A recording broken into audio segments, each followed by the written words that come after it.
Hi guys, it's Sasha, your Fudo evangelist, with another hot edition of Fudo Security Weekly.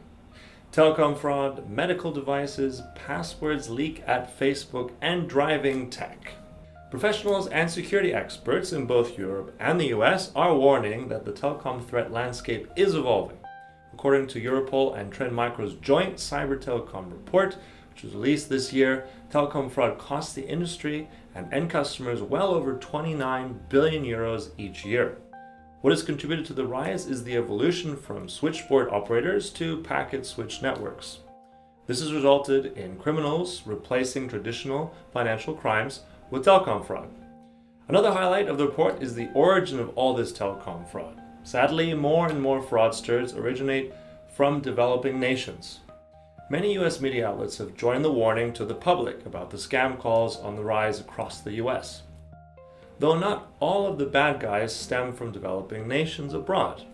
There's recent evidence that both in Texas and Washington state, authorities have discovered scammers abusing victims in the US. In one such case, scammers attempted to frighten victims into paying huge sums of money, alleging they had missed jury duty, providing local numbers and fake names of local authorities. So overall, vigilance is paramount. Don't be afraid to refuse odd requests over the phone. In plain text and plain sight, Facebook is in the spotlight once again. The bad kind though.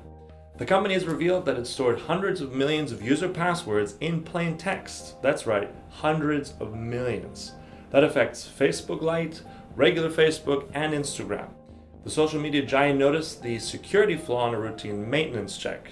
Despite the fact that Facebook's login systems were designed to mask passwords to make them unreadable, it has come to light that many of these passwords were stored in a readable format with internal data storage systems. Engineers from the company claim that the passwords were not visible to the public and of course that no one tampered or accessed these accounts. Nevertheless, it is notifying millions of users of its latest blunder. Slow down! Or how the European Commission might have just introduced the biggest thing since seatbelts. New regulations are being agreed to in the EU dealing with road safety regulations that will require all vehicles to be equipped with life-saving tech. The new laws would compel automakers to install all new vehicles with cameras and sensors to control speed, assist drivers with lane management, reversing, and even monitor drowsiness and distractions from smartphones. There are even proposals that will mandate cars, vans, trucks, and buses with an aircraft-like black box to store data about accidents. Some of the safety laws are already available in luxury models from Tesla and BMW. However, these new rules now compel manufacturers to include them into standard vehicles as well.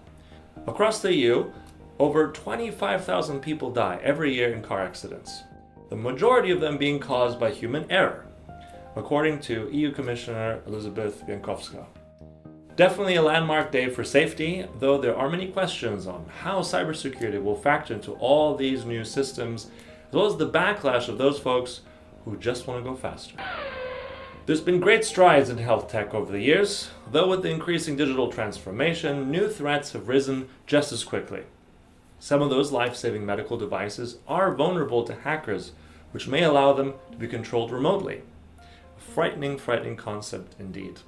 Security Alert by the Department of Homeland Security and the US FDA have warned about exactly that recently.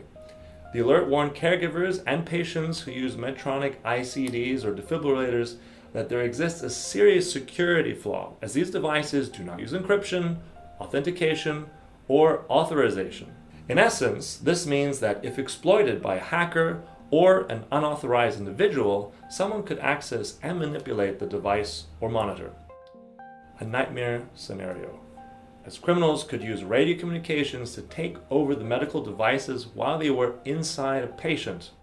This wouldn't just be the case of a simple product recall. And people are saying these are embedded devices within a patient, and changing that comes with life-threatening consequences. It begs the question, if medical equipment manufacturers aren't taking security seriously, and what should happen with their FDA approval or even their business license? Well folks, that was another session for you. As always, we bring you the most important info on security from around the globe. So read up on the stories below, hit that subscribe button if you haven't already, And I hope you have an awesome week. And remember, stay safe out there. See you next time.